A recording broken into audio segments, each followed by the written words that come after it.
Saudi Arabia is located in the Middle East.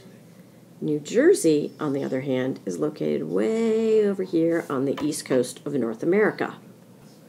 This piece of land stretches from the Sahara Desert in Africa through Arabia and into Central Asia, and it is all very arid land. Satellite imagery shows you that most of Saudi Arabia is dry desert land. As a matter of fact, this large area is called Rub al-Khali, or the Empty Quarter, and is where most of the oil exploration is taking place today in Saudi Arabia. The land along the coast, however, is much greener and more likely to be able to support people living as pastoral nomads, which is traditionally what the earliest settlers of Saudi Arabia, the Bedouin, how they made their living, how they lived in this very, very forbidding climate and environment. Much of the landscape of Saudi Arabia included steppe land, which is generally flat, with a plateau of coarse grass, very little rainfall, and very drought-resistant shrubs.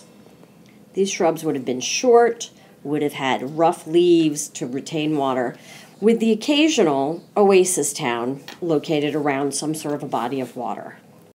The Rub al-Khali was forbidding. It was mountains of sand and very little vegetation. It was a very difficult place for both man and animals to survive. The animals which did manage to survive here were wolves, lizards, sometimes very large lizards, jackals, oryx, of course, camels, the ships of the desert.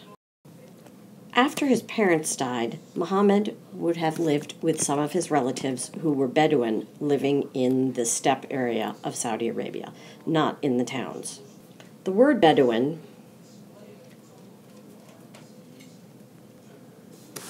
comes from the words nomad and Badawi. Nomad coming from the Greek word nomados. After the death of his parents, when he became an orphan, Muhammad would have moved to live with some of his relatives who were Bedouin living in the lands around the cities of Saudi Arabia. The Bedouin were Arabic-speaking pastoral nomads, and they currently still make up 1/10 of the population of the Middle East. The word Bedouin has several roots. The Greek word nomados, meaning wandering around in search of pasture, and the Arabic word Badawi, which means desert dweller. This is what characterized the Bedouin. They lived a hard life, using camels as their main source of transportation and surviving in extremely arid and forbidding circumstances that were not very hospitable to the average human being. They would have lived in tents, which they could quickly pack up and put on the back of their camels to move to the next location.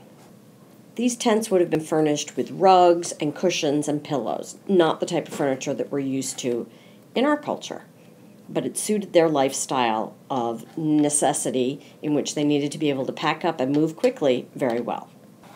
The Bedouin lived in tribes with from 50 to 200 people in a unit, and their wandering would have depended on the season. During the dry summer season, they would have lived near oasis towns like these. And after the wet season, they would travel up to 620 miles into the desert. What did the Bedouin do to support themselves, you might ask? Well, they were very resourceful. They would have made cheese, yogurt, and milk from the milk. They would have used the milk of their sheep and goats to make things like yogurt and cheese, which they could eat. In addition, they would have used the wool from these animals to craft lovely textile, which could be used for their tents, as well as many of the items inside their tents and their clothing. These textiles were often beautiful, with intricate patterns and colors, and the Bedouins still practice this extremely beautiful craft today. These textiles would have been easy to fold up and pack as they needed to move. They could also have used the hides from the animals they slaughtered to make useful items. And all of these items they would have sold to the people in the oasis towns when they spent the dry season there. This would help them raise money to buy the things which they couldn't make themselves. The Bedouin would have had great courage, and they would have valued hospitality toward those who might come to them needing help and a place for shelter. Cunning, or intelligence shown in skill and ingenuity in tasks, an ability to come up with creative, out-of-the-box solutions, was also greatly valued by the Bedouin. They also showed respect to the elders of their tribe and respect to their religion. They became Muslim rather quickly. However, they did not practice the part of Islam which requires practice and scholarly learning. They were people of the desert, not readers and writers.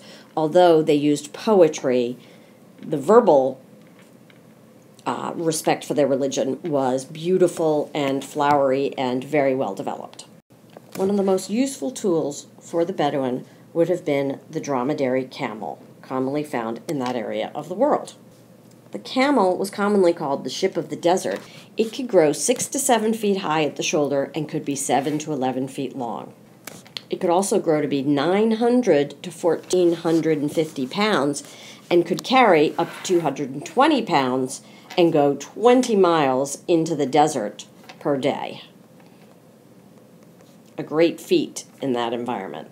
The camel ate dates, grains, and any other grasses or vegetation that could be found on the steppe.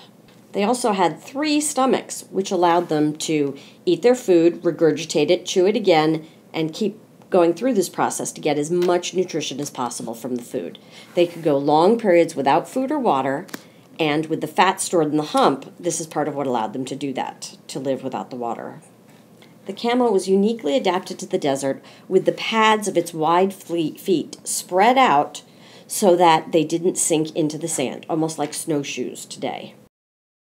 They also had very long eyelashes and eyebrows to act as visors against the sun, as well as keep sand from getting into their eyes. And their thick fur prevented them from getting sunburn and kept them very warm on cold nights on the desert. These animals, as I said, were called the ships of the desert, and they were uniquely qualified to allow the Bedouin to live their lifestyle as they did in the inhospitable Saudi Arabian desert. Now let's see what you remember from this presentation. Go ahead and fill out the worksheet.